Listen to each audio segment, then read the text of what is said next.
Bonjour et bienvenue sur la chaîne du chasseur d'étoiles de midi, chaîne de réflexion et d'humour sur les 12 coups de midi, Jean-Luc Reichmann.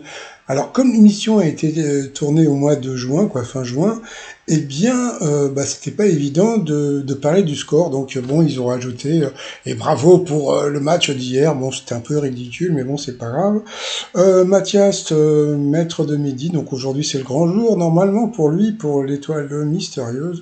En plus, je crois que j'ai appris un truc qu'il n'a pas encore dit dans le jeu, j'en parlerai peut-être demain. Au coup d'envoi la première question, quel jouet était dans le film du même nom? Donc bien sûr, c'était un nounours comme la Rose. Voilà, on va l'appeler la Rose, elle n'avait pas son prénom pour la Rose.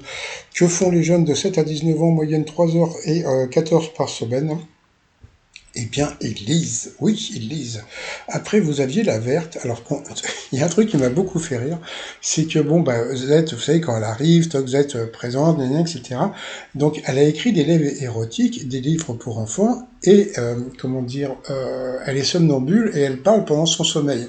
À votre avis, sur quoi Jean-Luc Reichmann lui a posé des questions? Sur le somnambulisme ou bien sur la lecture érotique? Eh bien, c'était bien sûr sur la lecture érotique. Donc, elle lui a offert un livre d'enfants. Oui, oui, c'est pour les enfants. C'est un phare.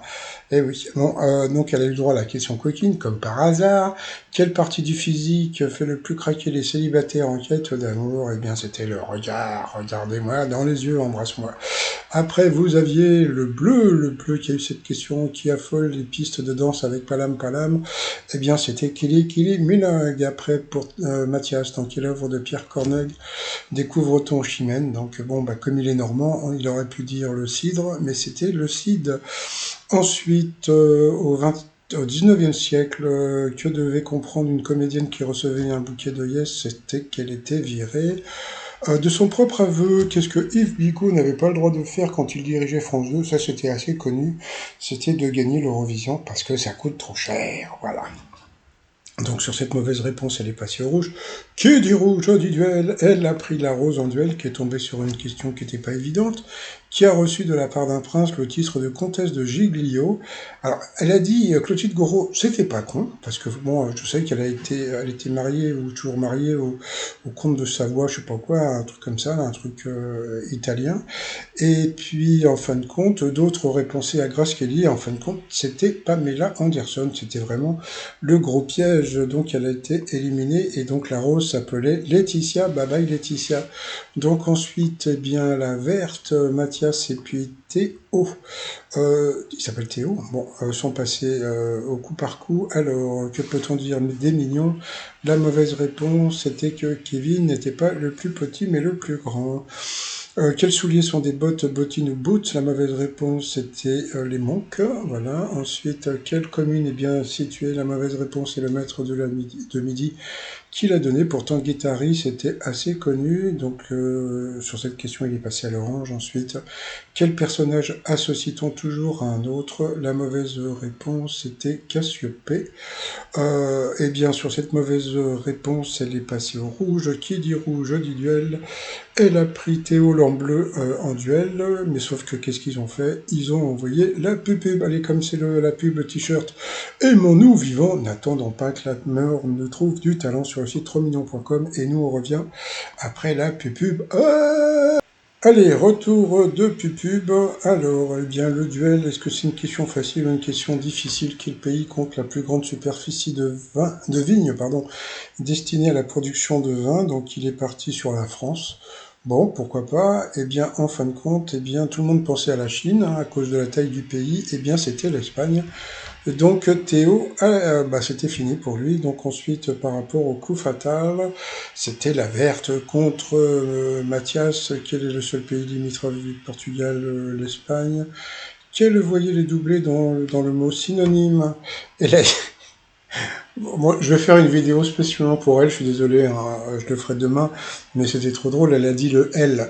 Le L qui n'est pas une voyelle, premièrement, et dans le mot synonyme, vous n'avez pas de L. Donc ensuite, dans le monde de Dory, qui est l'animal prénommé Hank en échange aide Dory en échange d'une étiquette de transport. Donc ça, elle connaissait parce qu'elle a des enfants, je suppose. C'était un poulpe, donc voilà. Ensuite, quel est le dieu grec de la guerre et le Zosera pour ses parents? Le maître de midi a trouvé, mais bon, j'ai remarqué un truc, vous verrez après, de quel pays sont originaires les raisins de Corinthe.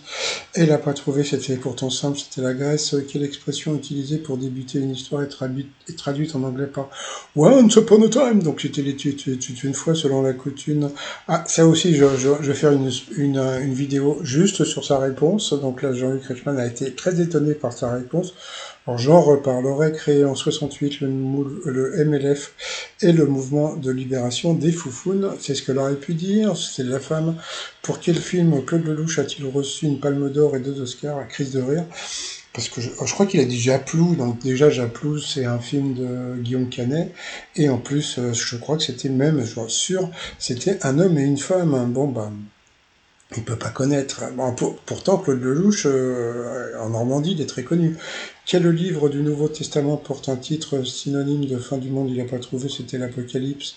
À quel sport fait référence le mot obstacle, les cravaches et bombes? Là, il a trouvé, c'était bien sûr l'hippisme. En 2023, quel humoriste a remporté le Molière de l'humour pour son spectacle Sa part et la Jarry? Elle nous a beaucoup fait rire. C'était Felpin.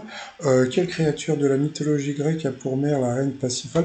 Alors vous voyez, donc tout à l'heure, ils lui ont mis une question sur la mythologie, et là, ils lui ont remis. Donc, ça, c'est un truc qu'ils font avec les jeunes. J'ai l'impression que, bon, bah, peut-être que ils leur demandent d'apprendre la mythologie grecque. Donc, ça, il n'a pas trouvé. Par contre, selon la tradition chrétienne, quel jour de la semaine est celui du poisson? Le vendredi. Dans The Voice, quel élément de décor reprend la position de départ après un super bloc? C'était le fauteuil. À quel guitariste américain doit-on l'album électrique Lady Land en 69? Ça semblait évident, c'était Jimi Hendrix. Et à la fin, à quel réalisateur français doit-on le film L627? Je crois que c'était le dernier film de d'Yves Montand. Voilà, donc elle n'a pas trouvé, elle a été éliminée. Allez, ensuite, par rapport au coup de maître, va-t-il avoir des questions faciles? Quelle est la particularité d'une personne dont on dit qu'elle est un panier percé? Bon, ça c'était assez facile, c'est une personne dépensière. Quel personnage culte créé en 1912 a été élevé par des singes et se déplace de liane en liane? Non, j'allais dire une connerie, c'est pour ça. Parce que bon, liane en liane, c'était Manoukian, non? Non, c'était Tarzan. Ensuite, la ville de Saint-Jean-de-Luz, pardon, est portée par l'Atlantique, ça c'était facile. Selon l'expression, qu'arrive-t-il à quelqu'un qui devient chèvre? Alors, tu vas dire que bon, cette question semble difficile, sauf que les réponses en dessous sont complètement tordues, donc ça semblait évident que c'était l'autre. Il perd patience, et à la fin, a-t-il à avoir une question facile ou difficile? Alors, avant toute chose, Jean-Luc Reichmann a dit appelez, c'est les derniers instants pour téléphoner. Alors, je voudrais juste voir si demain il va pas nous refaire le coup. Appelez, on vous laisse encore une journée. On verra s'il va le faire. Donc, il a eu la question du petit Enzo et la question pourquoi les ours en peluche s'appellent-ils Teddy en hommage au président Roosevelt? Et ça, ce qu'il y a de bien, c'est que la question était difficile. Il a dit il épargnait un ours et c'était la bonne réponse, donc il a trouvé, donc bravo à lui. Donc bon bah il a pu se retrouver face à l'étoile mystérieuse. Ah oui, il faut savoir qu'il a quand même gagné 10 000 euros, hein. Donc ça lui fait 5 000 balles. Donc par rapport à l'étoile mystérieuse, c'était bien Vincent Lacoste, hein, dont je vous ai dit le nom depuis plusieurs mois maintenant. Donc je remercie encore les personnes qui m'ont donné les infos. Donc demain, je vous donnerai la nouvelle étoile mystérieuse. Donc si vous voulez la connaître, n'hésitez pas à vous abonner à la chaîne, c'est en bas à droite. Son copain était en pleurs. Non, c'était rigolo parce que lui, il était très cool, mais son copain était en pleurs. Donc voilà, il a gagné la voiture. Bon, il faut savoir, il a 19 ans quand même, il est très jeune, donc bon, ça fait quand même plaisir pour lui. Il a l'air sympa, voilà, donc bon, pour l'instant, il énerve personne sur les réseaux sociaux, il a l'air cool. Donc pour l'instant, il a 52 663 euros. Va-t-il rester? À suivre. Allez, je vous souhaite une bonne journée, je vous dis à demain, portez-vous bien, et surtout, portez-vous. Allez, bye bye.